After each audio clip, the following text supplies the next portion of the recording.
here's the thing. Here's how I'm going to excuse my mistake, which was my mistake, but here's how I'm going to excuse it. The engine colors are the first 2 rows on this website. There are 8. And then the weapon colors begin. And I was like, there's no yellow engine color. That's weird. There's an orange. How odd. However, the engine color yellow does exist. It's just 2 more rows down, stuck between a couple of weapon colors in the store page. Now, I believe there are no orange lasers. There are no orange lasers. That's what started me on this. I was like, there's no orange lasers, but they flipped. The default is technically orange, but it's not orange enough. On weapons? Well, no, every weapon has its own. What is orange enough? Color. Yeah, I mean, you can't say orange is orange enough. Like it has an orange tint, but it's not like carrot orange. Like beam lasers are typically red to begin with, but the other lasers aren't by default. That's true. Weapons have their own color, and different engineering sometimes changes their color, or the special effects does at least. But anyway, yes, there is no orange weapon color, but apparently everything is accounted for on engines.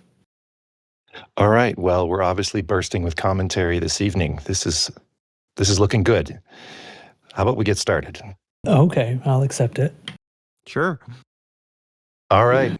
Welcome, everyone, to the Loose Screws podcast. I'm your host, Roy Cookson, and it's the 324st episode for the 19th March 2026. 33:12. Ish.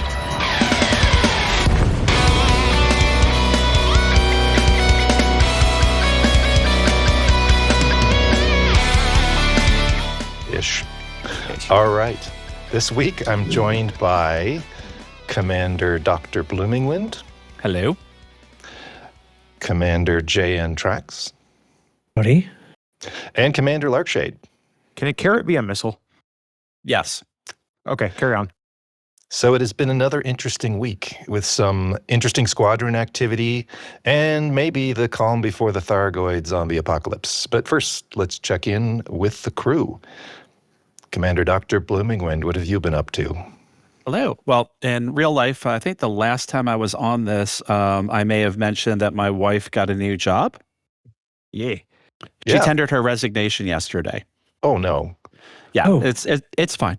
It's totally fine. So she got an old job. No, she's not getting another. Well, actually, that she actually did today, but that's a whole different story. So, so basically, she was made the director of nursing for a residential mental health facility, and there was a lot of things that she needed to fix to make it better and up to snuff, and all the things that all the T's crossed and all the I's dotted. And so her boss, who's the executive director, who knows absolutely nothing about nursing, basically kept blocking everything. And oh dear. Yeah. And, a lot of things kind of came to a head. And then yesterday morning, my wife went into work and just said, "This isn't working. I'm giving you my resignation." And in 2 weeks, she leaves. So she's already applied for a whole bunch of new different things. All's going to be right with the world. But in the meantime, she and my daughter went to lunch at a place called The Picnic. Now, The Picnic is where in, fancy Nashville, ladies like to go to lunch. They have really good chicken salad, and, they have like all these little old ladies go there all the time for lunch. My mom loves the coconut cake. Just to give you a sense, my mom loves the coconut cake at this place.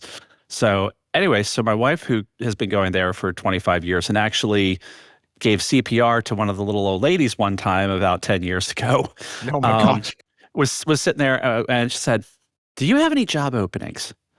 And they're like, "Yes." And so she fills out the application, doctorate of nursing, master's, in medical ethics. And they're like, "You're hired." When can you start? So she's going to be working there. Awesome. Yeah, it is. And she's going to be working there until she's probably going to continue part-time forever, but she's going to work there until she gets a, more serious gig. in kind of earnest, and it gets her out of the house. It's going to keep her sane. And so I think it's like totally awesome and totally like hysterical at the same time, because she shot me a text of her a job application, today.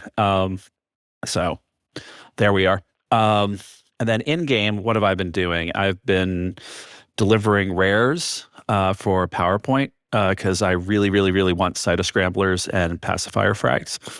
And I've been murder hoboing in my Corvette, which I think might come up a little bit later as a topic of conversation. And so those are kind of the highlights of what mischief I've been up to in game. Okay. Mischievous. Commander Jan Trax, what have you been up to? Oh, buddy. Last Saturday was P-Day. P-Day? Puppy Day, yep. Puppy Day? So we picked up the new puppy on Saturday, and he's marvelous. And if you want to see pictures and little videos and stuff, then you have to come to the Loose Screws Discord, or I suppose some of the other Discords that I frequent, but I'm not going to tell you what those are. And he's a little 9-week-old Australian Shepherd. He's pretty well adjusted. He's turning out to be pretty smart, which we had no doubts about. He's gonna be a whippersnapper. So he's been a lot of fun. He's a cuddle monster, and he's a lot of work. And we're tired. But I did get to see, I guess maybe I can't. Mind is failing, but it might have been yesterday or the day before. My wife was kind of working with him, little bit of early training, right? And I felt like I watched the moment when he kind of like cocked his head sideways and realized that sounds can be metaphors. And like, he was sort of working on him, sit, lay down, trying to get him to do these things. And he sort of, with a dog, you kind of shape it and then you reward the thing and eventually they start to catch on. Well, she's telling him and he's kind of staring at her. And then he just, out of nowhere, she's waiting because you're not supposed to repeat yourself, right? You wait, you let him think. You let them think. And she's letting him think, and all of a sudden his head cocks sideways at nothing, and then he plops his butt down on the ground. I swear to God, it was like this light bulb turned on. And since then, he follows us around, and then he like looks at me, and he cocks his head, and he'll sit his butt down on the ground. Like, this is you love when I do this, And it's like, oh, okay, you're gonna be mischief when you get a little bigger. So, but he wrestles with our other dog, who is a 6-year-old Australian cattle dog, which is also known as a blue heeler. So they're very much the same color, except he's basically one of those things that you put on a microphone to prevent wind from getting picked up.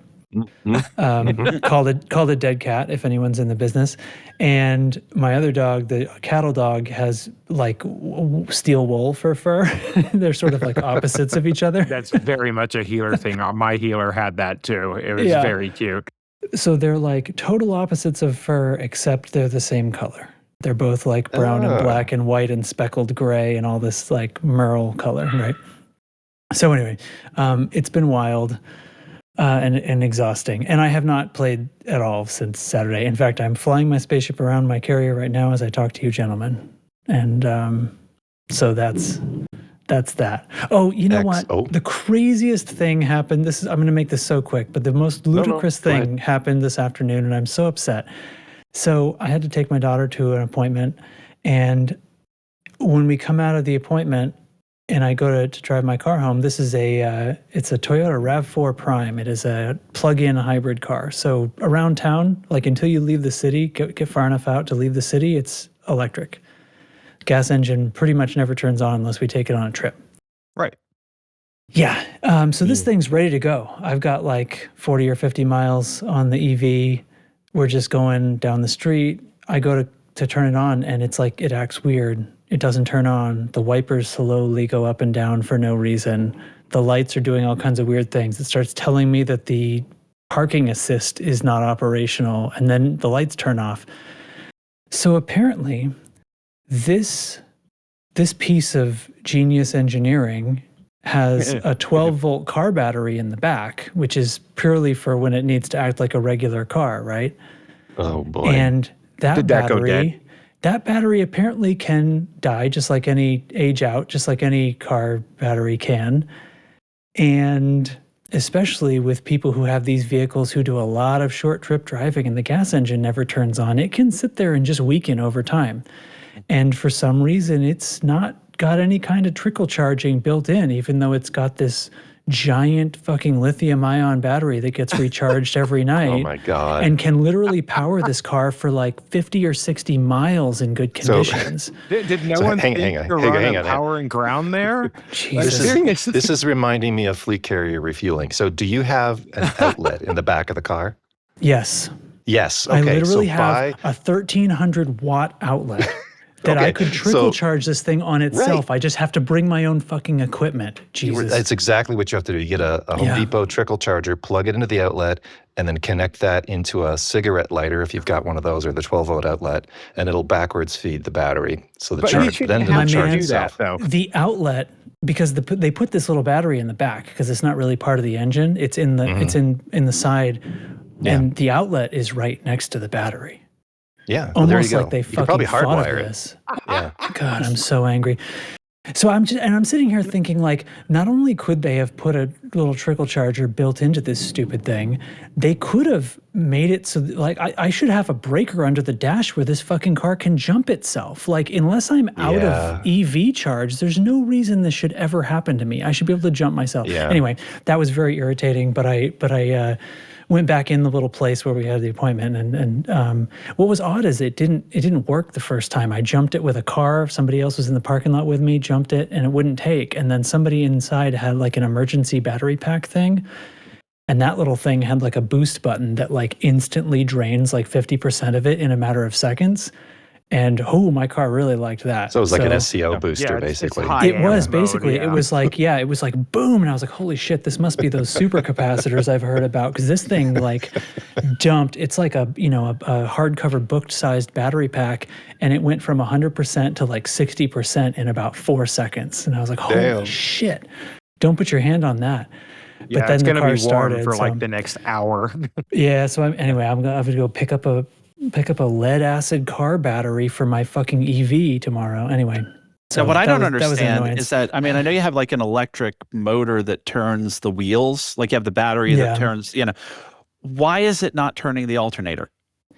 Like, I mean, that's this is the thing, right? It's like those two systems are just disconnected from each other, right? So it can like be the original EV mode. Chevy Volt, I think, was the original. Like, it's a helper. The gas engine's basically a helper for charging. Well, right. So there were some cars where it was basically the gas would kick on just as a sort of emergency recharge.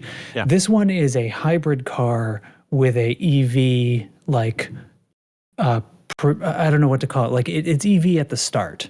Right. And once the battery gets to a point where it can't solely power the drivetrain of the vehicle, it switches to being a hybrid. And from there, it's like, it burns gas, but it burns gas at like 70 miles a gallon or something ludicrous.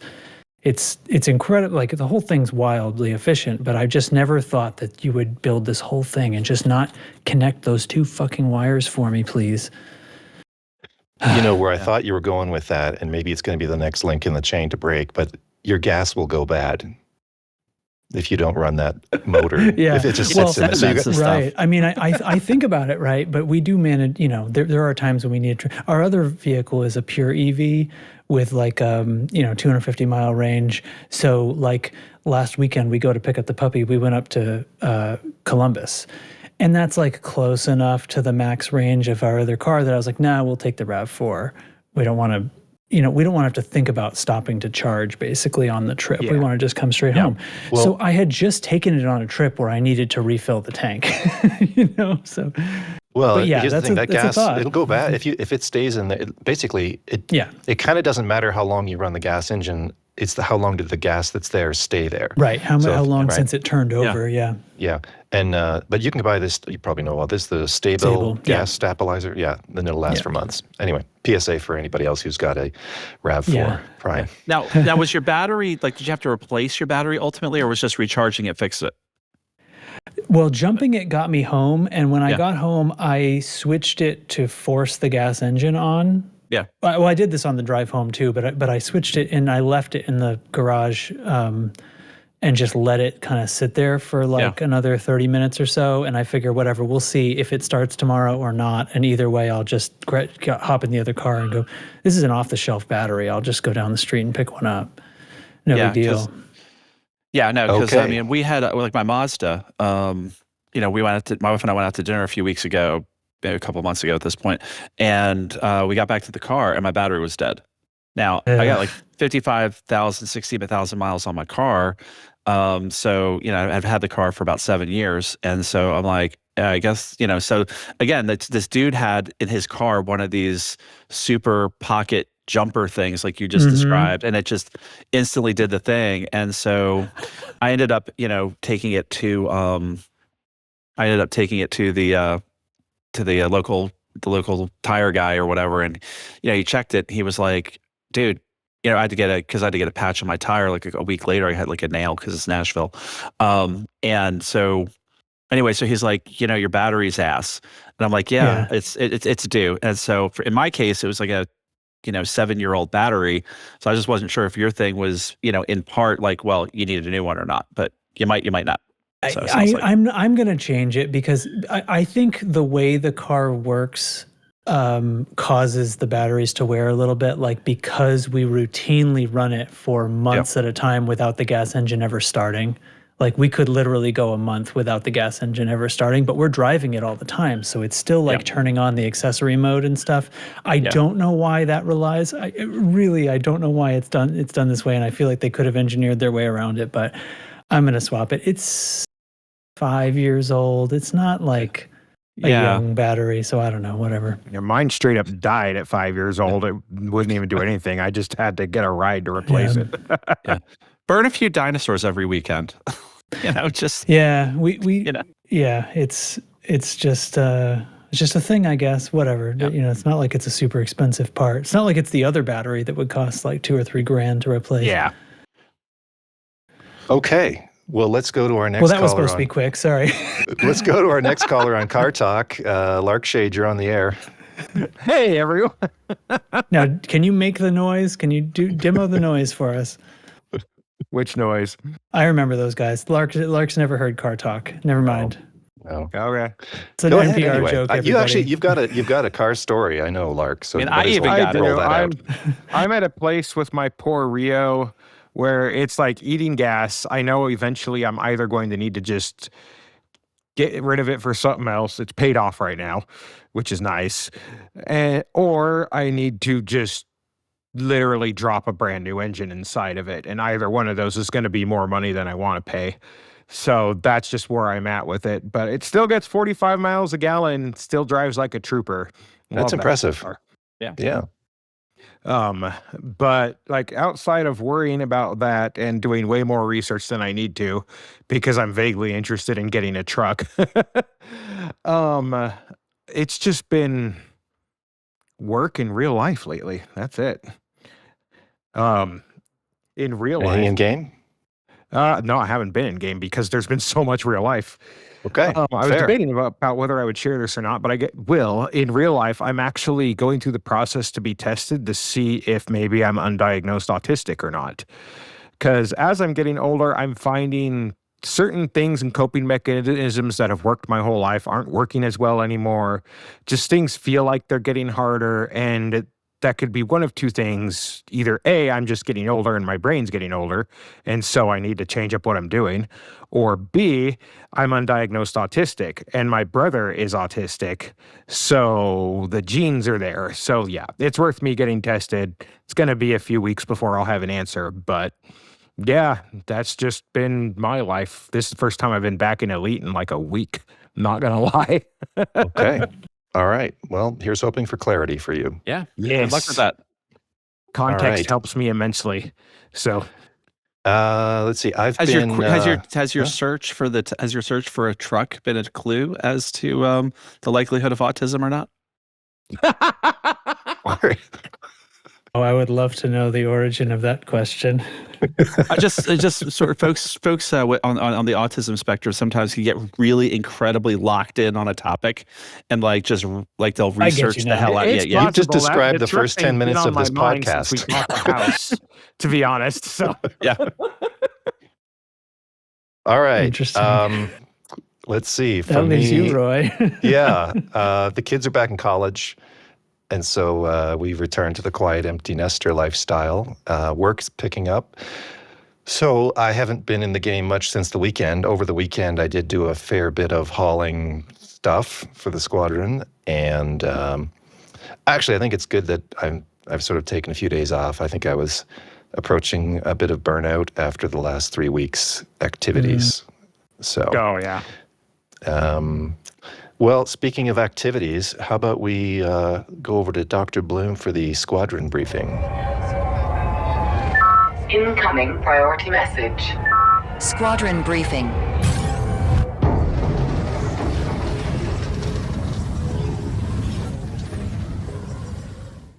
Alrighty, well, it's another slow news week. The loose screws are in 403 star systems. We control 121. So even though we're not really doing anything in Trailblazers, those numbers just keep creeping up as other people do Trailblazers. We're engaged in about 7 conflicts. We only care about one.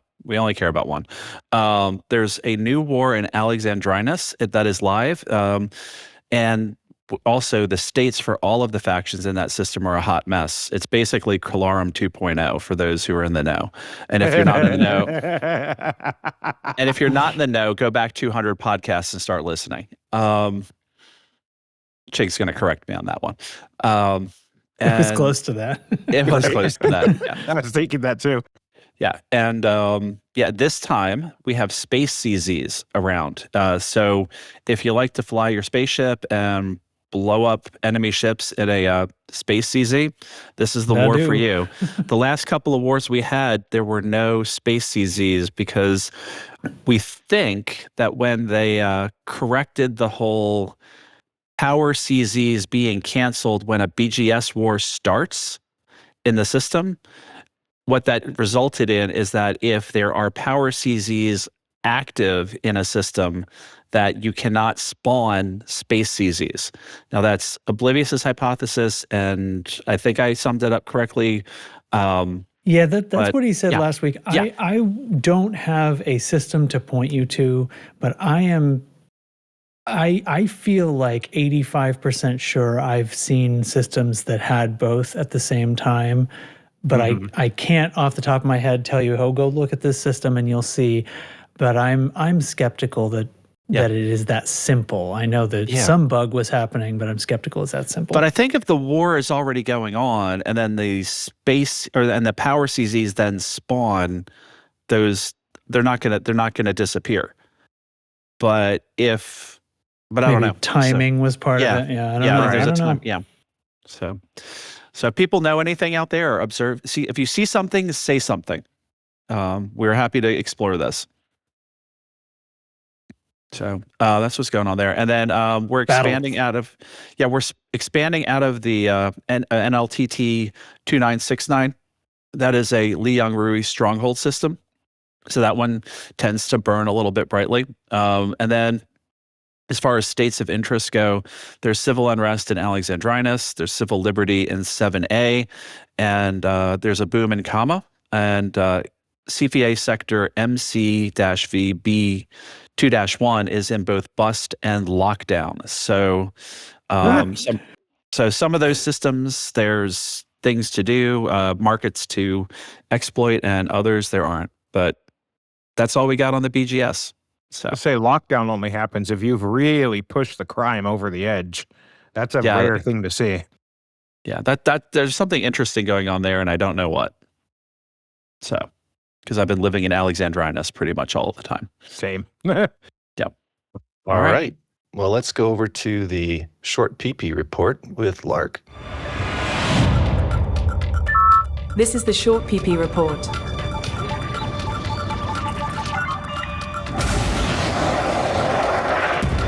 Target shields offline. Target destroyed. It's average, so get your facts straight.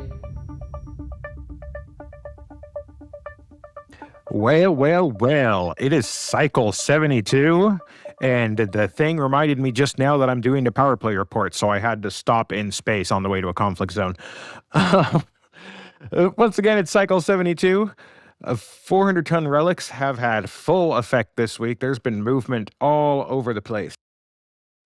Princess Aisling Duval got 85 new systems with 15 new fortifieds.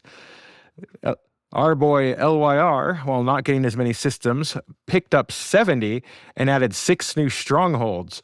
The first to reach 200 strongholds of all the powers. I didn't know that. That's awesome. interesting. We've arguably had a stronger cycle than Aisling because of that. I tend to agree. Petraeus is getting blasted and lost 16 systems, including 5 fortifieds.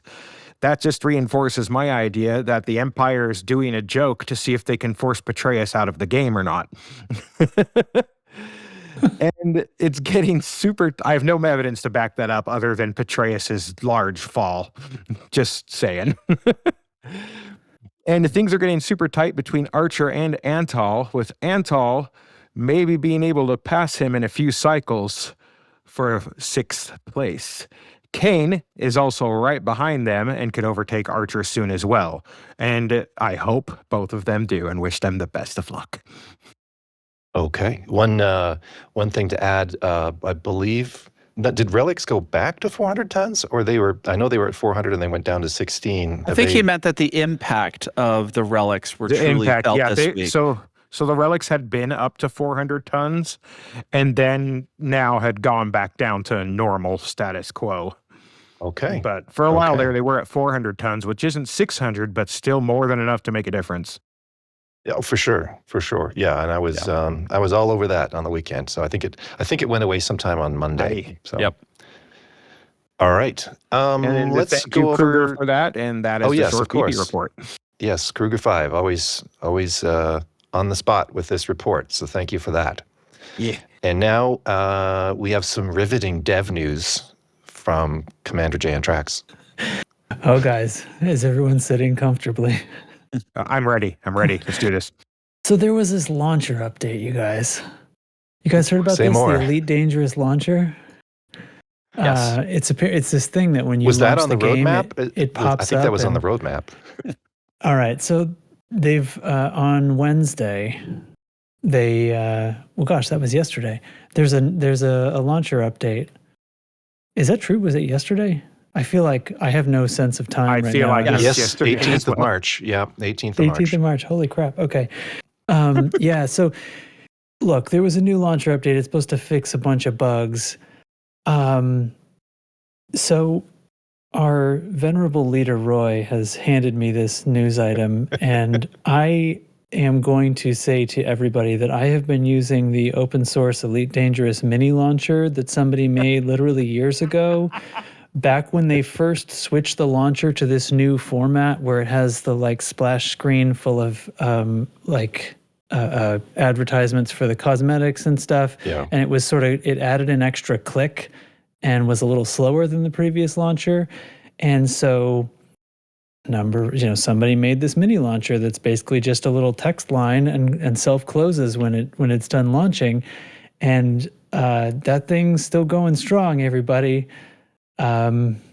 It's not that I don't want to know what's going on in the store. It's just I hear about it anyway, and I just don't want to deal with the other silly things. So anyway, mini launcher's great. This launcher, does it have bugs? Did it get fixed? It did. Well, go ahead. Yeah. So I launched through Steam, and has nothing to do with this. But go on. I know. But it launches the launcher through Steam. And every single time I click login with Steam, because it adds that extra click, it doesn't bother me. But lately it has been opening a web page to log into Frontier, blah, blah, blah, in my web browser.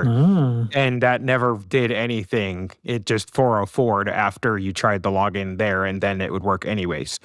And now it does the same thing, except for instead of launching a login in your web browser for no reason, it launches an XLR error. And that's the only difference I notice. Okay. Yeah, Well, did you have I some haven't insight? updated it yet. I haven't updated it yet, but I'm going to update it probably tonight because lately when I've tried to use because I don't know how to use a PC. So when I have the launcher launch and I press play game or what have you, the actual game launches in the background and doesn't pull up to the foreground automatically like it used to routinely. Okay. So I'm kind of Okay. like screwing around with the little bar down at the bottom, trying to, get the game up on the screen. So I'm just fidgeting with it. But they said it fixes a bunch of other things where like the button might not work on occasion, arc balances are not correct, yada, yada, yada. I haven't really been paying attention to any of those kind of errors. So hopefully these errors that I haven't noticed get fixed. And more importantly, the error that I do notice is fixed with this. So Yeah, didn't it say, so let's see, the play button doesn't work, arcs is wrong, improved server status legibility, updated the default install path, an issue where incorrect product information was shown when changing. This is all, I thought I read something about it fixing something that was erroneously opening up a login page when you were already logged in. But I guess it's not on this page that they announced on March 18. Yeah, that happened to me once or twice maybe. But that was with the previous one, I thought. The previous launcher update. So maybe that's not, because there was one only a short few weeks ago. That was that one. There was one comment in the notes that gave me pause, and it had to do with it going now from separate install paths for Epic and Steam to common install paths. And as someone who runs both Epic and Steam for my main and my alt, I thought, oh, that's probably safe, right? I'm being facetious. I'm worried about this. Like, what is it going to reinstall another thing in a third location, or it just overwrites whichever one it's commonizing to, or what? Oh, that's interesting. I don't know about that. When I had an Epic install, I forced them to be common anyway, so that I didn't have two installs on the drive, using Windows symbolic links. Okay. It can be done. So there's a thing you can do in Windows, either with command line, or there's a little script you can install that will make it so that it's like visual on a menu. You can just click it with a mouse and assign it to create a symbolic link junction. So you can basically make a shortcut so that it behaves as if another folder is there. In other words, it's like, so the procedure was basically this. I don't want to install Epic, but I want to have the Epic installed. So I tell the Epic launcher to install Steam, and then once it starts downloading the files, I pause the download. And then I go to this folder and I delete the files that it's created. And instead, I put a symbolic link there, give it the right name, and then point it at the Steam install folder where all the game files already are. Then I turn the Epic launcher back on. I tell it to verify, check your game files, make sure you have everything you need, installer, and it goes, yep, everything's here, because it's essentially just redirecting to that other folder. So that was the procedure back in the day for getting two installs of the game, the Epic and the Steam to point to the same game data on the drive rather than duplicating it. So that was safe and still is, for what that's worth. Do you know if the mini launcher works with mains and alts, like where you would choose from the mini launcher which character you're launching? It has some facility for that. So everything with the mini launcher is command line, but you basically have like a little text file, like an INI file, that you can prescribe some settings, and they explain in a README sort of what is what. There's a couple of extra instructions that I've never read for Epic users, but it does work for the Epic Store as well. So you can tell it, the options are like, giving it, telling it what login information to use, telling it whether you want it to persist in the background or close automatically, or, things like that. So whether you want it to auto launch VR or not, things like that. Well, if this update goes without a hitch, I may not revisit the topic, but if it is problematic, I may go down this mini launcher rabbit hole and seek your guidance at some point. Okay. Yeah, it's as simple. I launch from Steam. It's as simple as pointing my Steam shortcut to this file instead, and putting a little, there's a place in Steam where you can put arguments in the line. So you point it to, elite.exe, and then there's space dash R or whatever it is. Those are those kinds of like text arguments for command lines, and they're all explained. It's not that tough, but I could help anybody All who right. needed it. All right. Good. Well, more meat on the bone there than we thought. Let's move on to sticking with tracks. Galnet news. What's new there? What's new and shaking in Galnet news? Well, I'll tell you guys. Let's tackle these in reverse order. Just today, is it the 19th? Yes. The Distant Worlds 3 fleet has departed Beagle Point to continue their deep space survey, and much CQC was played. Was it though? I'm told. Okay, fair enough. I mean, the thing is, if enough people try to play CQC, some CQC will be played. Not all Eventually. the CQC. Yeah.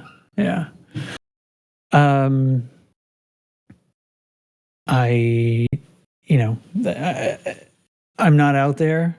I don't know. I think good for them writing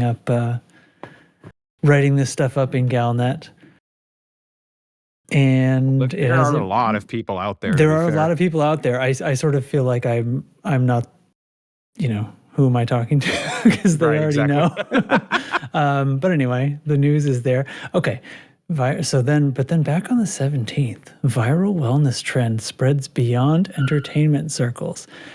So this is some funny kind of fluff all around these, the same thing where this guy apparently lost a bunch of weight and got in shape, and he feels fantastic because of some new supplement or something like that, except now, and he was going to hike across Lave. Is this the second or third piece of fluff we've gotten on this line? Second.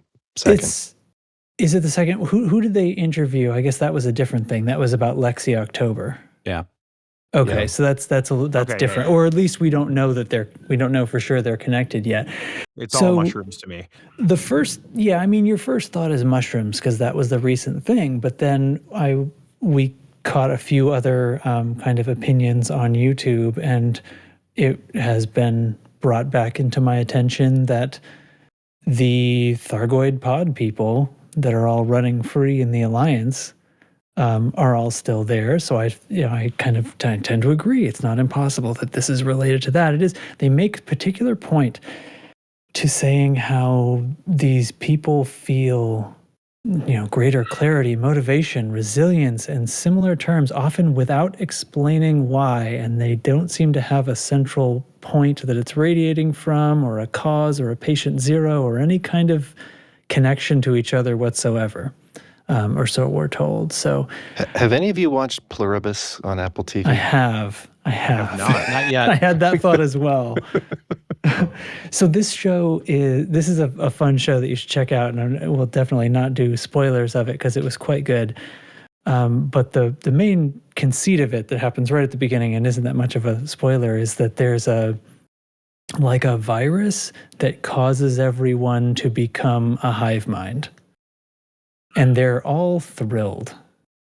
What the flying? So they're all so nice and so happy to be part of it, and everything, they're all in perfect harmony.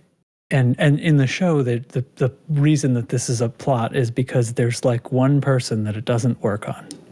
And so she's now like the only person because everyone else is a hive mind. But they're all really nice to her. Anyway, good show. Go check it out. But yeah, Roy, I had a similar thought that I'm like, is this like a slow Pluribus or something? Or zombies, one of the two. Yeah. And what's the Zombies. difference?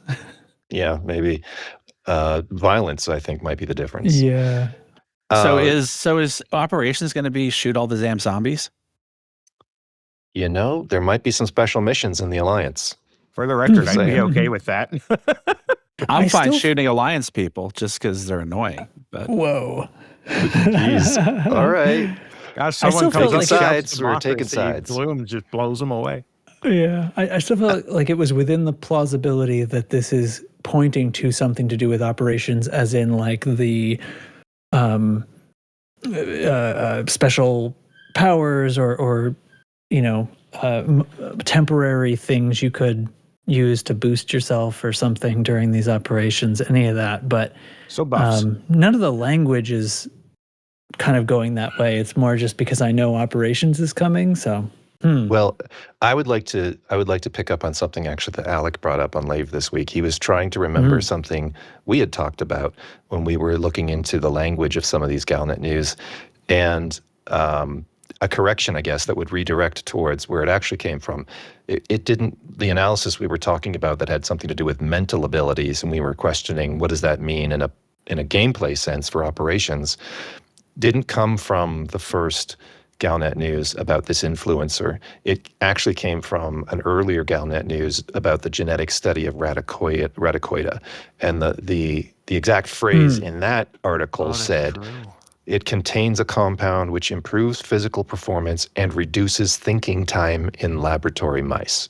So that's where that came from. We were noting that improving physical performance, there's obvious ways that can play out in a first-person shooter mission. We weren't sure what reduced thinking time would mean. And we were grasping a bit to say, well, is it how fast you can aim down sights? Or actually, there was some interesting suggestions from Lave about calling back to other video games where sometimes they could highlight things that you could interact with, or maybe those things could happen faster. Like those are analogs to mental ability in a game. Where obviously you can't change your own mental ability. You have to see things and do things, but they can give you aids within the game, like jump here or grab this, or here's where the thing is that you got to find faster, perhaps. It still feels like a tenuous connection though. But this thing about clarity, like if one of the effects of this is clarity. And clarity, when I heard that word, it actually triggered a way back memory to like 1997, 1998 EverQuest. So in EverQuest, basically a Dungeons and Dragons clone in a first-person game, clarity was a much desired spell effect because enchanters could cast clarity, and what it did is made your mana recharge faster. And so everybody that sat within us or stood within a certain radius of the enchanter when they had this effect going, that was like superpower because you'd basically increase your DPS as a caster by having that on. So that's another thing where obviously they can't change the mental ability of the person playing the game, but they can buff the character in a way that ties something to mental ability. Now in Elite Dangerous, we don't have mana, we don't have spell casting, so that kind of falls down. But just as an example of, there are things in games that affect mental ability.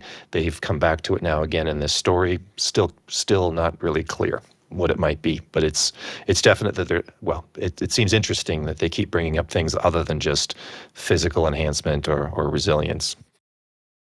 So. Yeah, seems like it's one of two things seems possible. This is leading toward some kind of buffing system for operations, or it's the Thargoid pod people, and turns out they came back better, fitter, happier.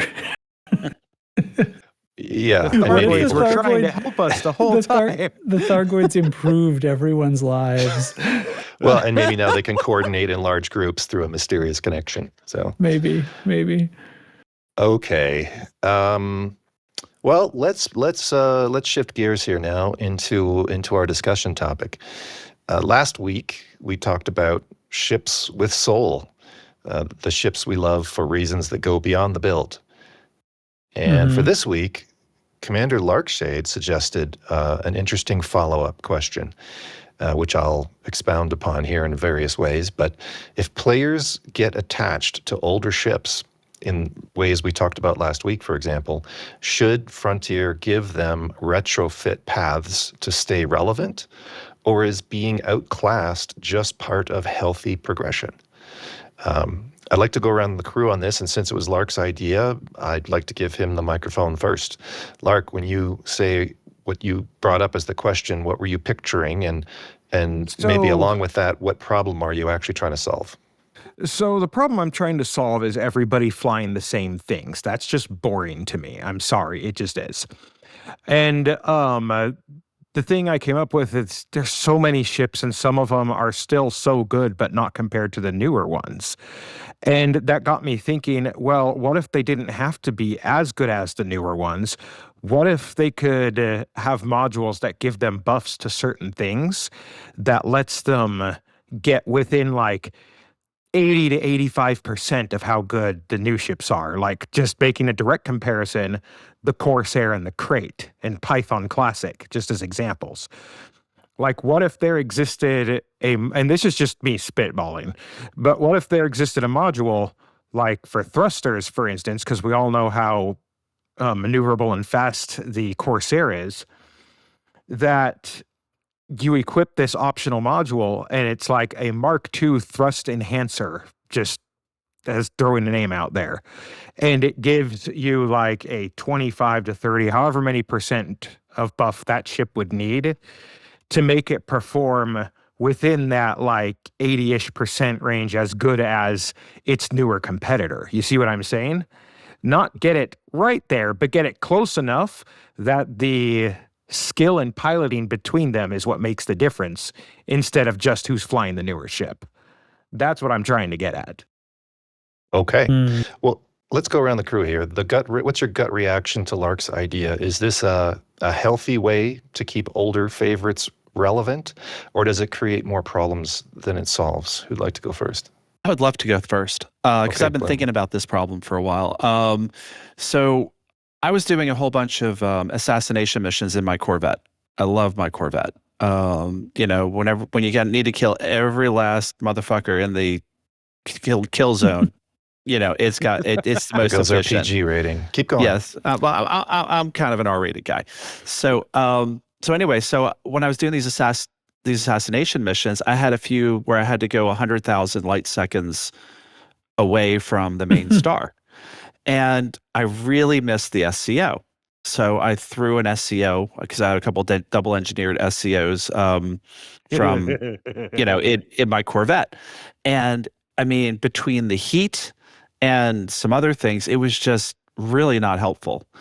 So I really think that, there are certain quality of life modules they could make. But I think that the most important thing with the old ships is you make us make choices. So, an SCO stabilizer, that takes up a slot. Mm-hmm. I mean, whether it's a 1 or a 2 or whatever. Lark's thruster enhancer, that could take, a slot. So there has to be an opportunity cost for every single tweak that you have. But I really think that making these tweaks are important because hold on. Why does there need to be an opportunity cost? Because the same costs exists on the newer ships. Say more. Like in my in my Corsair, for example, that same thing exists. Like I'm running a prismatic shield on my Corsair right now, right? But the trade-off for that is I can't run the shock cannons on it because if I do, holy hell, there's fire flying out the back and not from the nozzles where it's supposed to be because it overheats so fast running all of that gear. Well, let me ask it a different way. The new ships, I think we can agree that the new ships on average have more, I'm going to use power in a generic way. Yeah. Power could apply to a lot of things. So the average is higher. So if you're trying to make an old ship better, do you have to make it net zero, like it's better on something and worse on something, or can you just raise its average, even if you're just making one thing better? Like that's what I'm saying. Does it have to be a trade-off? What I'm saying, I think we might be saying similar things. I mean, I think that you can't make everything better. I think that if you have to use a slot to make something better. So, an SCO stabilizer, for example, I would put one on my Corvette in a nanosecond. But if I said, okay, well, I want to also enhance, some sort of thruster booster, that's going to take away more armor. Now, two of your small slots are occupied. Two of my small slots are occupied. And so, but the thruster enhancer is an important one as well, because I'll tell you, when I was fighting in Minerva in that community goal. I was in my Corsair. Is it a Corsair? Yeah, I was in my Corsair. I was in my Corsair, and even as fast as it was, it could not keep up with the Cobra Mark Vs. And so ultimately, I had to switch to a Cobra Mark V if I was going to be chasing people down that were just running away from me, that were in Cobra Mark V. So if they're dancing around, I needed to dance around with them because my all plasma charger, my all plasma accelerator Corsair, the bullets are so slow that they're like dancing around the bullets. I mean, like I saw this Cobra weaving in and out of the bullets, showing off. I'm like, stop it, dude. Was it Trex? No, it was Turdman. Okay. Love that guy. Love him. But Love so I was bud. like, but it was just one of those things where it's like, okay, this ship cannot keep up with those other ships in that context. So, you got to put the power in somewhere. I wouldn't add another layer of engineering for the old ships where I can just, put a sticker on my thruster. I would much rather it be, okay, well, I'm going to have to take some armor off, or I'm going to have to take, some other thing off, in order to make room for it. Now, speed and agility, ability to get somewhere quicker, those are the kind of things I think are really important. Now, I love my Vulture. I mean, are we going to say you can slap a third hardpoint on? You can, turn an optional slot into a hardpoint? Man, that would be interesting. I mean, and obviously all of the power constraints of your ship, can you power that third hardpoint? And all that's going to come in to come into play. I'm gonna pause you there because we're gonna go down a few different branches, and okay, some of your thoughts may. No, it's fine. It's fine. Trax, what's your take on this first approach to this, Lark's idea, and what Bloom added to it? I have this sort of pragmatic realism voice in the back of my mind that's saying the reason that isn't happening is money, right? Because we are not going to update the old ships because that would make the new ships less valuable, and their power creep is worth money, right? So, okay. So, but with that set aside, I do think there's been a little bit of evolutionary path here, because the first sort of generation of new ships were basically straight up power creep. And you could even argue that it really wasn't, that the Python 2 had some drawbacks. Like, you were kind of, opportunity cost is the word we're using, right? There was a little bit of things you're giving up. It's not necessarily the best ever, or it is by such a slight margin. And then the Mandalay was just, it's funny because it's like, this is exactly what I predicted when they told us it was going to be this new great medium exploration ship. I was like, the only way to do that is to make it a lightweight, all-purpose ship. And it was that, and it was fantastic. But then the Cobra, everything's just totally invalidating, for me at least, the use of all these previous ships as they slowly knock off these roles. And I guess it's the Corsair is the last of those, of that generation, where it's just an upgrade. Like, there isn't anything about the ship that nothing else can do. And then after that, I feel like Frontier noticed or got another idea, right? It's like, this path, if you keep going down this path, then you're just turning the knob up to 11 and then to 12 and so on and so on. Each year, you've got to do a new batch of ships that outclass them. So then they come up with this other idea. So I feel like the modules that are restricted to these ships creating the difference is kind of a necessity, because they don't want to go too much too far, right? They didn't want to keep going too far. And then on the other side of that, I'm thinking to like the very origin of this, right, is like the SCO. Yeah. And the SCO was such a brilliant move in the way it answered like one of the quintessential complaints about Elite is this, like, sure, the galaxy is this big, but the travel time is such a bear. And it's like, do you really want to do that? It's like, is this too much of a sim for you?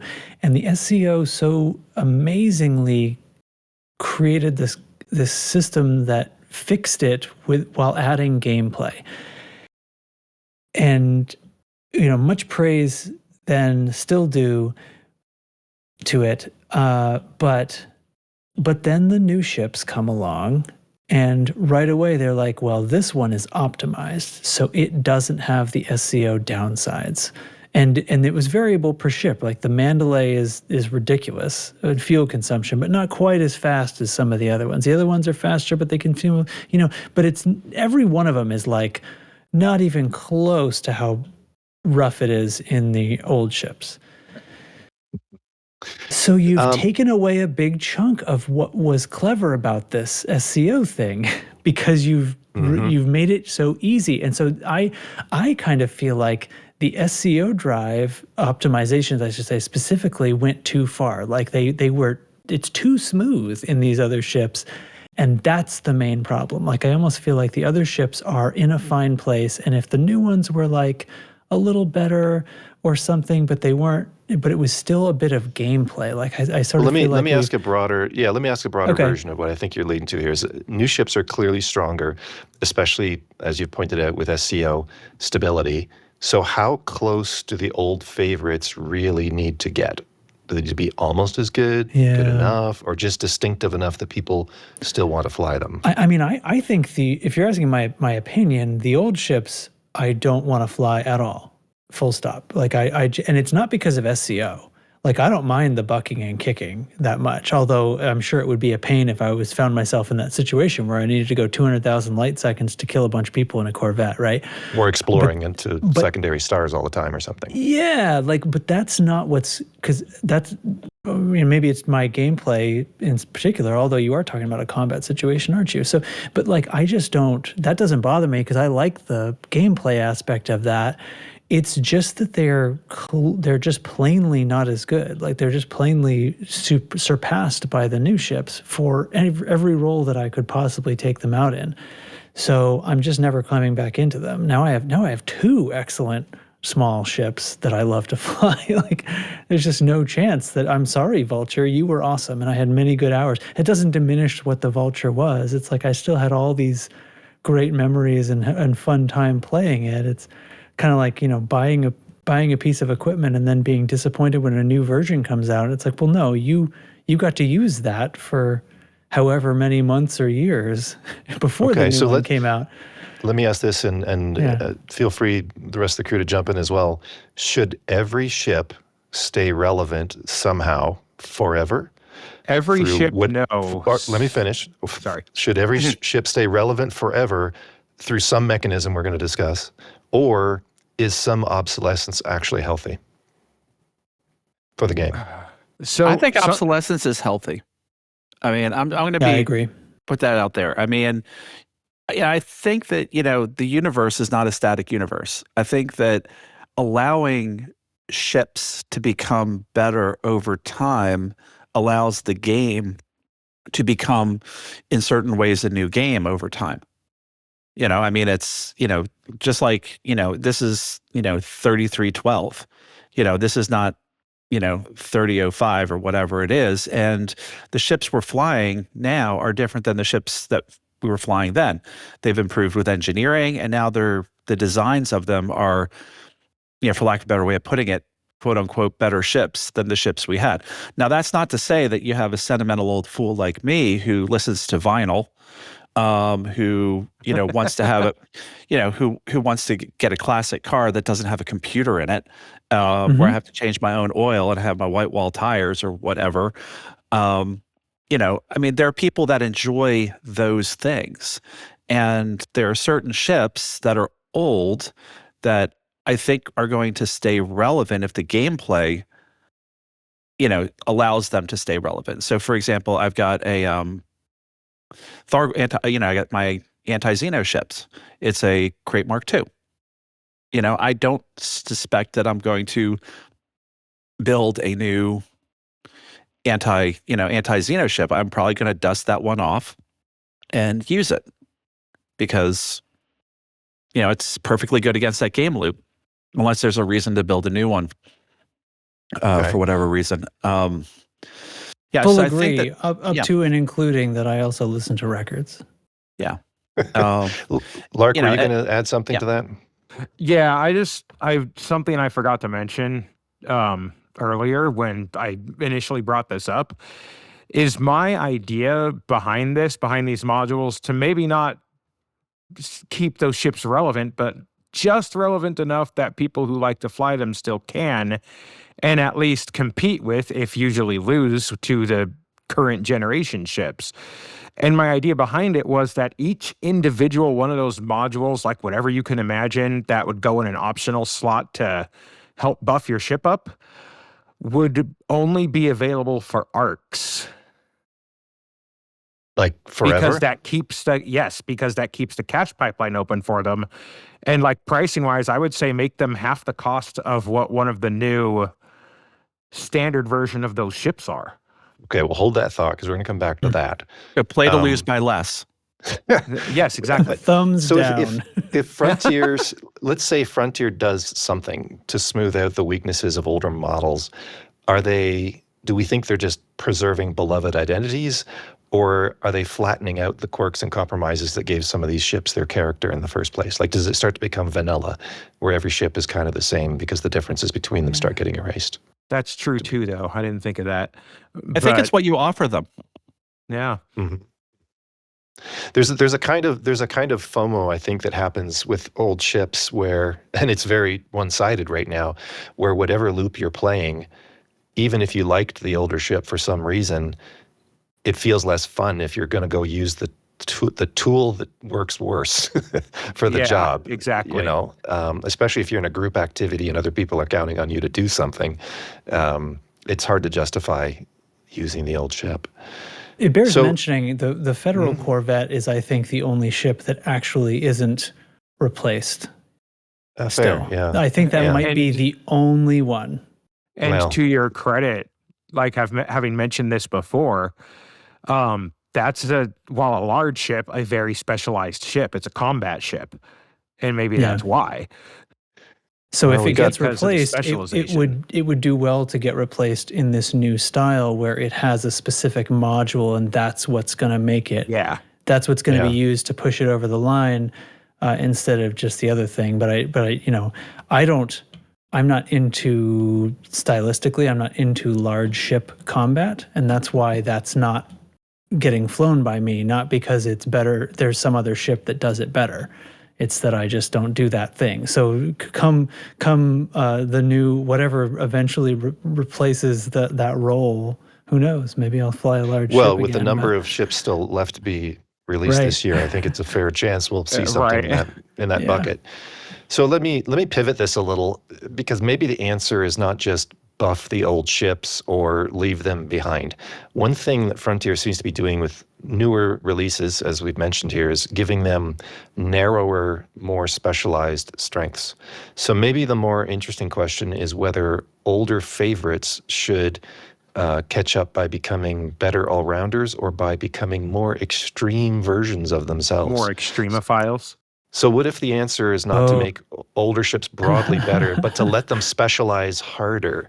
Would you rather keep an old favorite as a jack of all trades, or have the option to graduate it into the newer class of new ships by making it better at one job at the expense of others? And let's do this as a question. To make this concrete, I'd like you each to pick one older ship you love. What role would you push it toward? And what downside would make that trade-off feel fair? Oh, God. Viper Mark IV, even more combat specialized. So what does that look like specifically? Is this a special Mark II module? Is it a weapon only it can use? What is it? What's your thought there? That's such a hard question. Yeah, that's give you a minute. Good question, though. Anybody else want to jump in while he's thinking about that? My gut says take a Viper Mark IV, make it as agile as a Viper Mark III, but you lose a little bit, not all, but some of the armor and mass by doing that. Well, didn't you just make a Viper Mark III? Yeah, you made it into a Mark III. Yeah, well.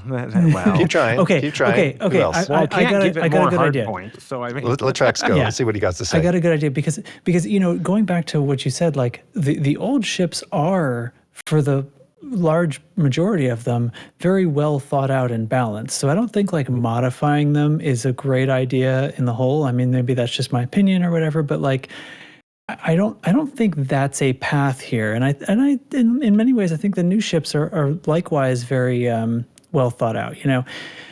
But okay, so I a little bit of a modification of this question is what's coming to mind. I'm not going to grab an old favorite, because the old favorites are already pretty good. You know what needs some? There's a few ships.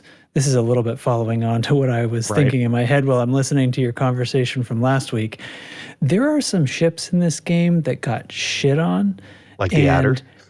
Well, Scout. okay, now, so the Adder for anybody who's never flown the Adder in anger, it's quite good. It just has a shit cockpit.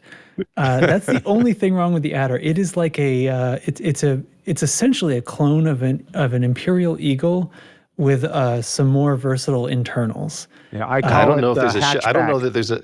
Yeah, I don't know if there's a ship kit that can make a mother love that baby. So it sucks because the cockpit is so bad that it's like not that fun.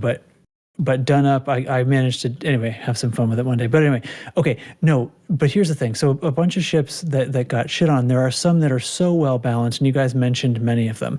But the Federal ships, besides the Corvette, are garbage, and they're garbage because the point of like only one of them is even remotely good for anything, and it's not that good, right? The assault ship. The other two are trash heaps. They are completely and totally outclassed by the sea ships in absolutely every way, except asterisk straight line speed in the case of the assault ship. But that is like literally the only stat that's better, and the rest of the ship doesn't make that, you know, a viable thing. So here's the thing. They're supposed to be hull tanks, but there's something fundamentally wrong with the game in the sense that hull tanking is, except for Thargoid combat, where they've made the mechanics work for this, hull tanking doesn't make sense. It doesn't work for PvP. It's not as effective as shield tanking for Explain to the audience PvE. why. Because your modules take damage. Yeah, I mean, you because your shields protect your modules. If you don't have shields, you're taking module damage the whole time, and repairing your hull and repairing your modules is a little easier with an AFM, but repairing your hull, the limpet falls off every time you take a shot. So, you know, you can see them almost trying to mirror what happens where shields can't start recharging until you haven't taken fire for a few seconds, but they're still like you get a lot of recharge opportunities, and it's very different. So in PvP, which is where the rubber really meets the road as far as combat is concerned, so it's kind of a crucible there, that's where it becomes clear that hull tanking doesn't make any sense. So here's the thing. If you were going to redo something or add some module that created a specialization, like a Mark II something or another, find some specialized thing. Right, and this would be in the style of what they're doing with the new ships, where they could make a new ship that has a specialized hull reinforcement module that makes hull tanking viable somehow. Mark II AFM. And it the repairs hull instead. Maybe it's going all the way in the background. You just need to keep feeding it fuel or something. I don't know. You know, exactly. Yeah. A meta alloy that regens hull like a Thargoid does. Or, you know what I mean? There's things you could come up with. But that would be the change, and those three ships could be put back on the menu. You know what I mean? In a way that they literally haven't been since they came into the game. Or what about a hybrid hull module reinforcement, so that those ships, you're ultimately tanking both? The module. Yeah, I mean, maybe. Yeah. I think the repair has to come into it somehow, though, because like damage can't be permanent, or that's kind of why this doesn't work. Speaking of PvP, I've got a Fed eyeing my. I was just in a CZ with my Panther Clipper 2, and he's eyeing me down and getting interdicted. Okay. We'll let you know. So the idea is to basically protect someone from coring out your power plant immediately, even though you got a ton of armor. Yeah, breaking your guns and all these things. Like when your shield is absorbing damage, your ship is not. And when your hull and modules are absorbing damage, your hull and modules are absorbing damage. So anyway, so that would be the thing. Like, 'cause that's the ship that actually needed a hand.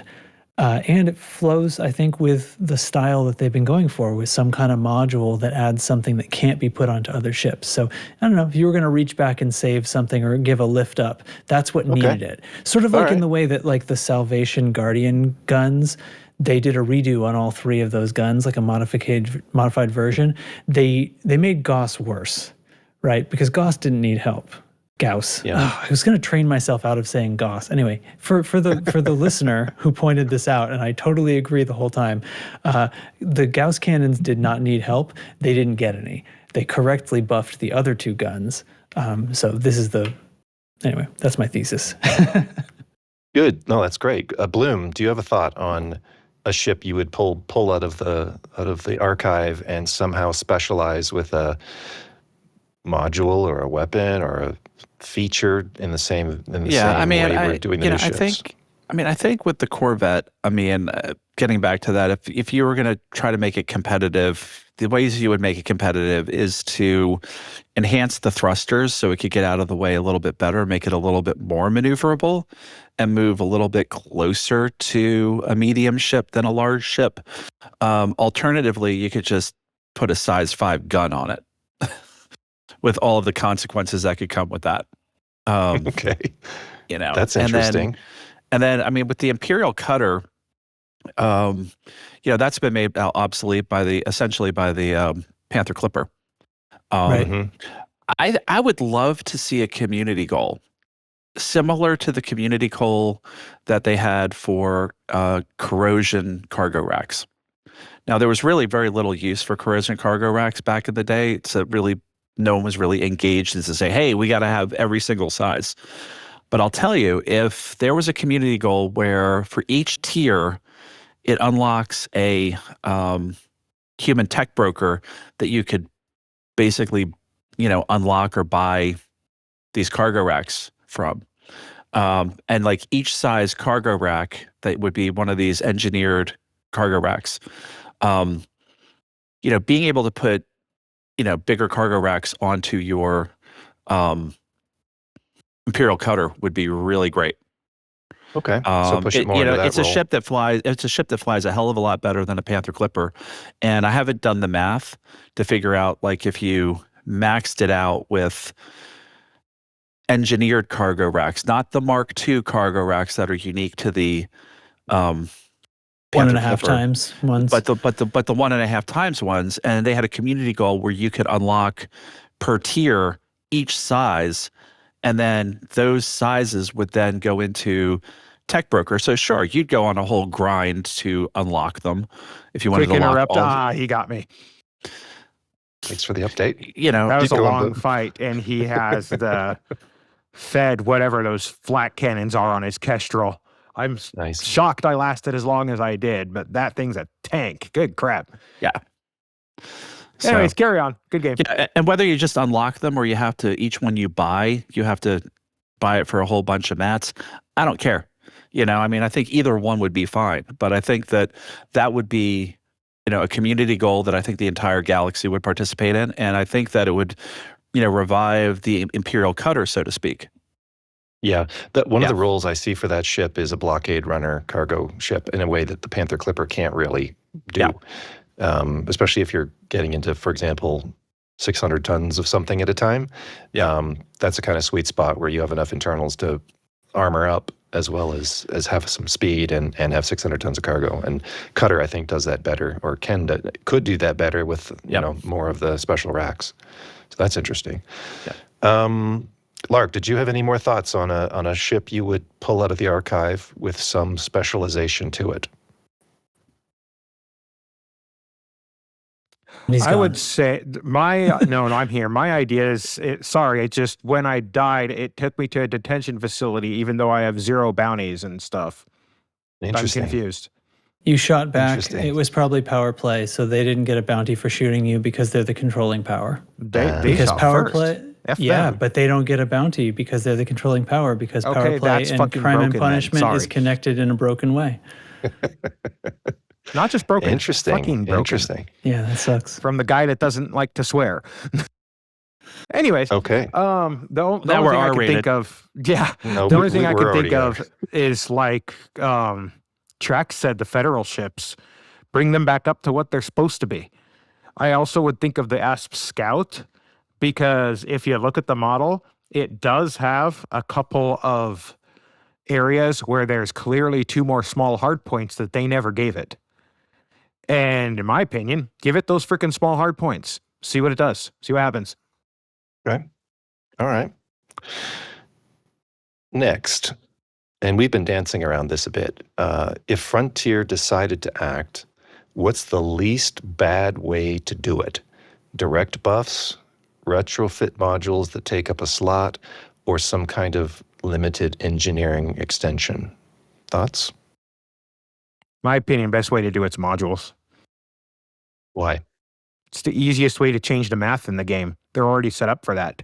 All they're changing is what math it's looking at. So it's a reuse of assets and system, just changing some numbers? Okay. Yeah, exactly.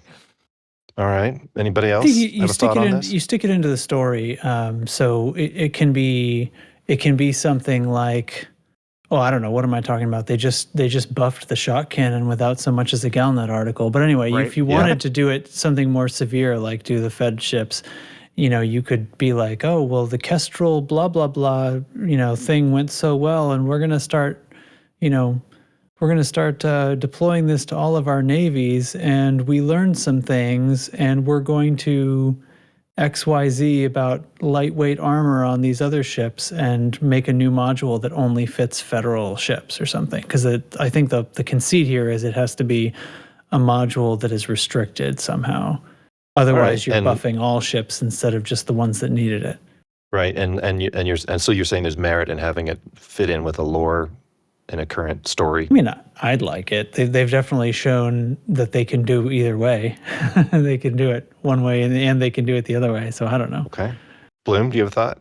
Yeah, I mean, I'm inclined towards, largely a module approach. But I think that doesn't mean you can't be creative with which modules you're picking. Just to clarify on the module approach, so I understand your thought, we've talked about both having a module that takes up, say, an optional internal slot that's like, thrust fixer, or having, say, the replacement of a core internal with a better version of it. That's 2 different ways to do modules. Did you have a thought on those, or both, or one or the other? Yeah, I think it depends on what you want to do. But yes, I'm inclined to lean mostly towards the optional module slots. But I mean, also you could use the what do you call those things? Utility slots? Utility mounts. I mean, I think that, if you said I want to enhance the thrusters, you could use either utility mounts or a core or a optional internal. I think we get into a little bit of a situation if we're Mark IIing every single core slot. I mean, this SCO created a completely new revolutionary feature. So that's kind of different than I don't know what you would come up with for, a capacitor, or for a, I don't want to have enhanced thrusters for every size slot. Or maybe that is the best solution for that. Maybe it could be an enhanced power distributor. Yeah. Mark, distributing. Yeah. All right. So there's a couple of different ways that could be done, but one thing I think, while we should have some lore dependent, I like the idea of like the federal ships having something specifically that could be lore dependent that improves the problem of the medium-sized federal ships.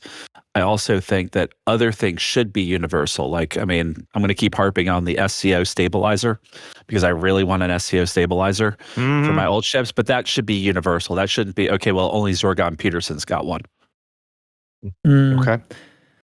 It's trouble. The trouble is that horse is so far out of the barn already. But it would. I agree. The game would have been better if they didn't stabilize it so much in the new ships, and then we could have had, spend a size 1 optional to get yourself most of the way there. To partially stabilize it. But I think the stability we have in the new ships has gone too far. In my opinion, I think the game should be harder. Yeah. But it's not going to. You can't go backwards, so that's tough. All right. Let's revisit something else we touched on. Frontier's a business, so any idea like this, that has to justify the dev time and make some kind of commercial sense, but also not instantly get written off as pay to win. So where's that line? Is there Yeah. any version of this, of the ideas we've talked about, that the players would accept, and what kind of upgrades would feel fair and interesting versus blurring roles and making the whole roster feel samey? How Thoughts? on earth? Oh, this guy's gonna try to shoot me down here. Is it All right. Taiki? Yeah. Yeah, he got me earlier. What's up, bro? Sorry, he's not gonna get me. I'm just hovering around outside the station. I'm gonna go inside. Anyway, what was I saying? Oh, how could the And I'll throw How in there, Lark already put out the idea that there could be some version of this where some of the items are forever behind arcs. Yeah, Just like like make it a- a reasonable price, like not as much as a ship, but yeah, charge arcs for Okay. it. Who cares? All right. Yeah, I don't Tracks. think saving the Fed ships could ever be interpreted as pay to win because they were losers before, right? So yeah, I don't care. For sure, make it arcs. And what you're doing though is you're handing a little gift to somebody and saying, toss us a few bucks, and if you're a fan of this ship, we made them a little more relevant again. And because they're sort of there at the bottom of nobody ever picks these, that's a great place to do it. And at like the core, that statement right there is how I envisioned it of, here, this makes this thing you loved more relevant so you can use it again even with these new stuff. Yeah. So just to be clear, you would be okay with it always being arcs, or would it be like an early access kind of thing? I think it depends on what you're offering. Hmm. I mean, like, make your core dynamics medium ships a little bit more relevant. I have no problem with that being permanently behind a paywall. Now, like I said, the SCO stabilizer, that would be an early access for me. Okay. Yeah, okay. I think that's well thought out. Yeah. Yep.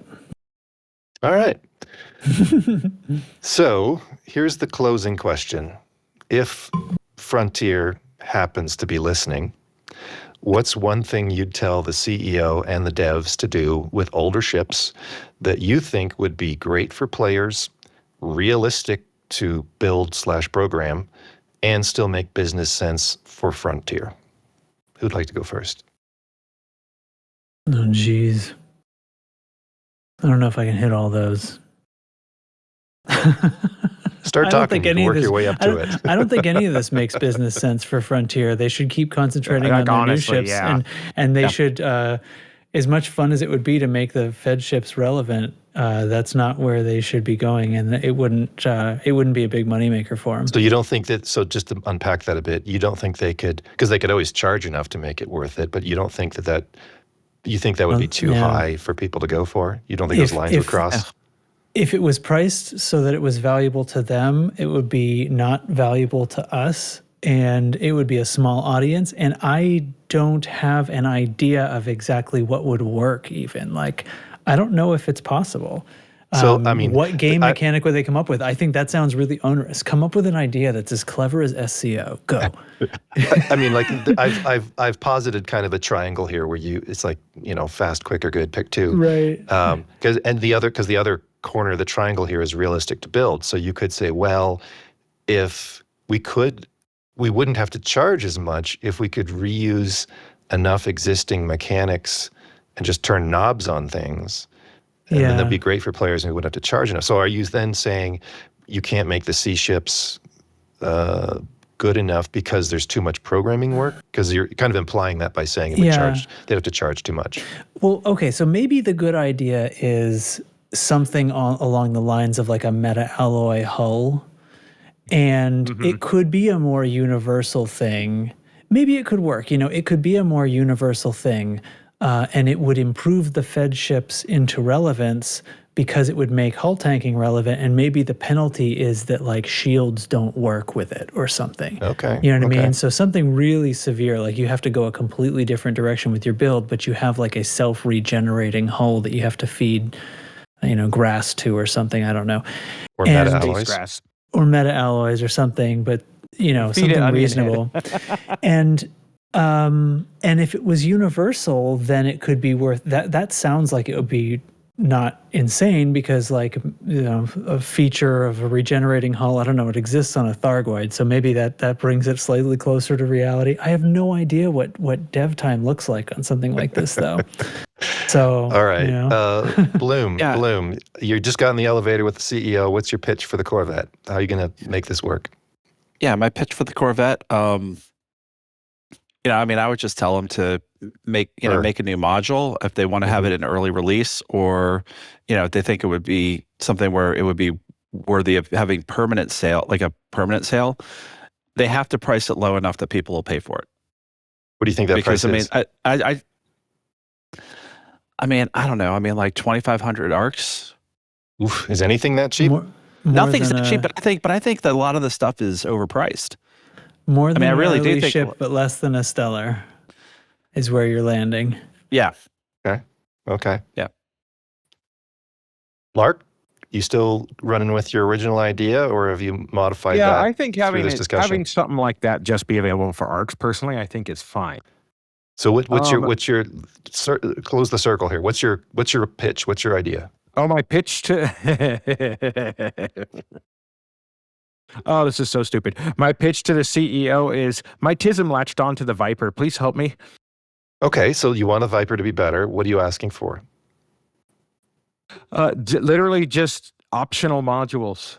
Like make me have to choose between shield or that module or what have you to get that bit of a more advantage that makes it more competitive, because that makes it more interesting, in my opinion. And how much would you pay for that? Oh, I'm trying to see how much arcs are. Hold on.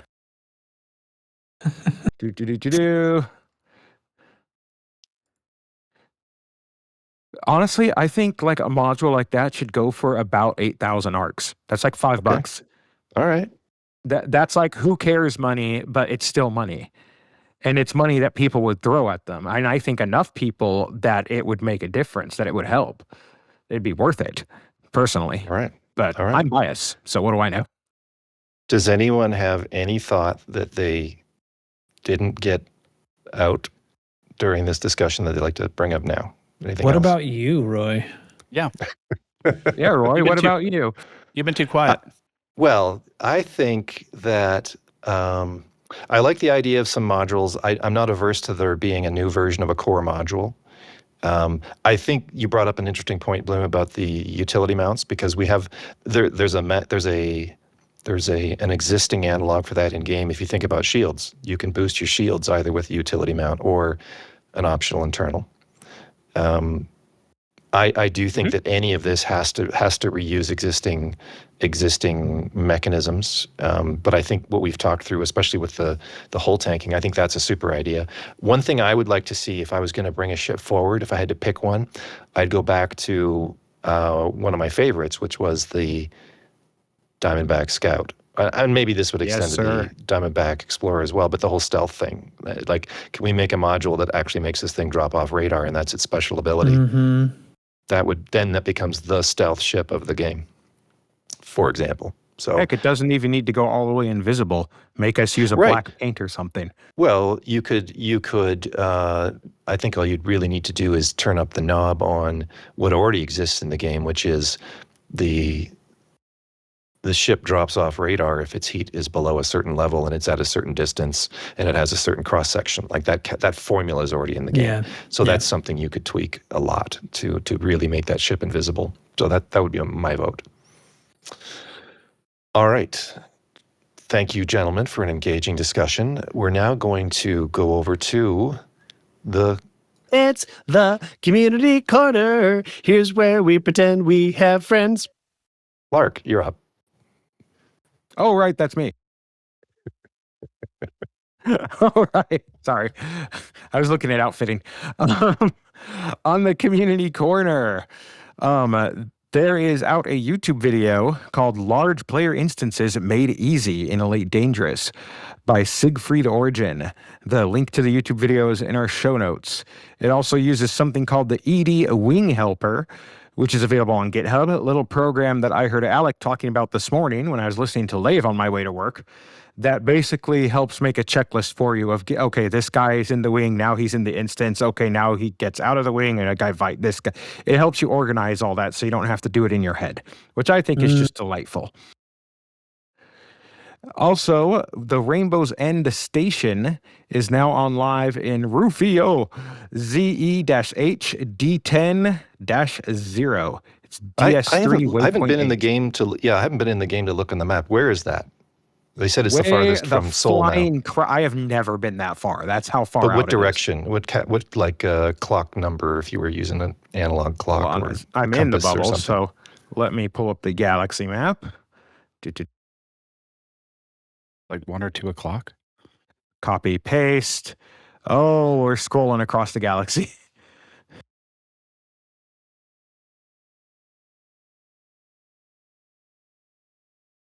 Still scrolling. Big galaxy. Is your computer having trouble? Oh, sorry. I wasn't holding down my push to talk. I'm just sitting here talking to my empty room. Yay! Anyways. Oh, where is it? It was scrolling and scrolling, and there's my dogs. Wife must be home. 1 second. Okay. Anyways, it was scrolling and scrolling, and it is northeast from the bubble. Okay.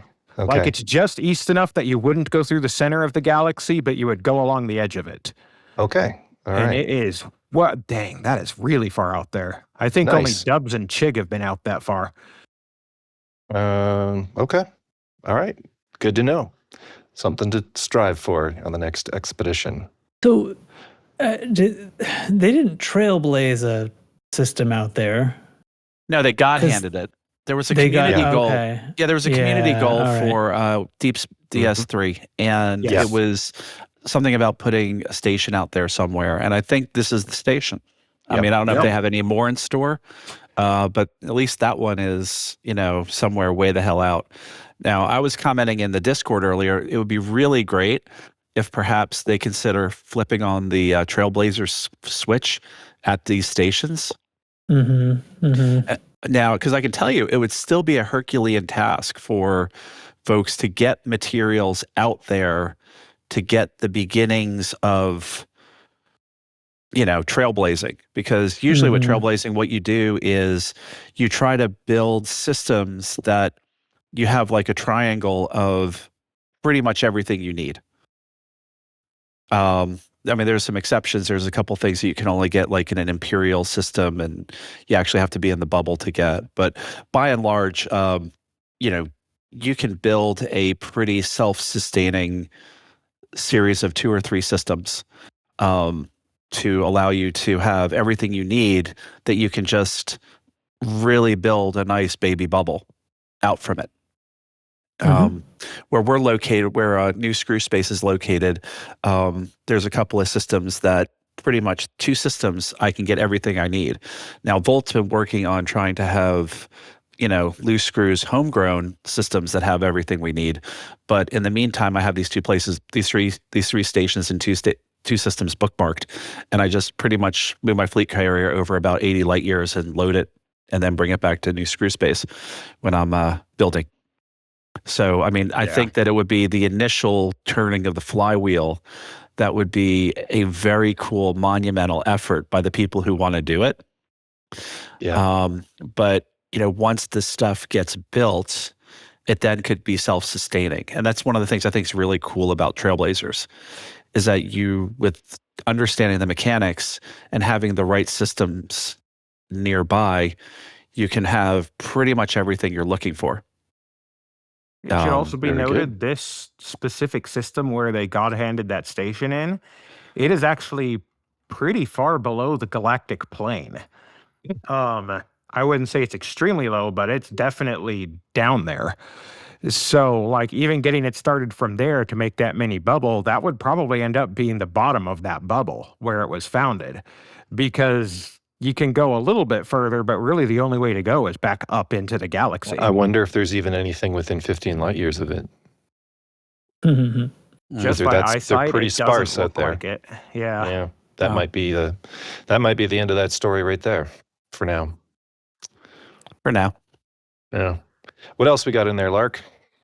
Well, we have a store sale going on. The sale has all engine and weapon colors 40% off. I picked up white, and if you run shot cannons, would recommend white. It actually looks really friggin' cool. They have yellow? No, not in yellow, in white on the shot cannons. White. White. Anyways, the new plating pack What about ships are orange? available. The new plating pack ships are available for the Python Classic Mamba, Crate Mark II, Crate Phantom, Cobra Mark III, Asp X, and they are all 0% off. They're just available now. There's also new holo kits available for the Kestrel Mark II. I checked, the red came with it when it launched, but now also available is purple, green, a blue that looks more cyan, and white. Cool. Nice. Not yellow. I did then. not. I did not buy the red. I did not buy the red. So I was. I'm waiting for an orange No, I think one. That's Kruger the one I was want. Kruger 5 was asking for yellow. So that's why I'm asking. It was yellow. There's a real reason for asking. Yeah. Or orange. Was he asking for orange? I can't remember the show. He was something about Star Blazers. Blazers, yes. So the Tiger Squadron ships were black and yellow. So, Okay, but the that's what it Tiger is. Squadron ship kit or the paint job for the Kestrel, if you want to call it that, is orange and black. Go Tigers. So, I think an orange would be complimentary, but I have my biases. So I would All run right. it as orange and blue. Go Broncos. All right. Does anyone else have anything to add about anything before we wrap up? Not I. nope. I am good. All right. Well, then, thank you to Commander Dr. Bloomingwind, Of course. Commander Jan Trax, Sure. and Commander Larkshade. I see carrot people.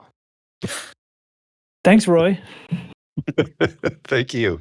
If you'd like to chat with the crew and join in on the fun, you can find us at Loose Screwsed. That's loosescrewsed.com. You can find a link to our Discord there and come check out the puppy videos. We also have a Patreon that we use for supporting our community. So thank you for hanging out with us. Until next time, stay loose and screwy, Commanders. Say goodbye, everyone. Goodbye, Goodbye, everyone. everyone. Love you.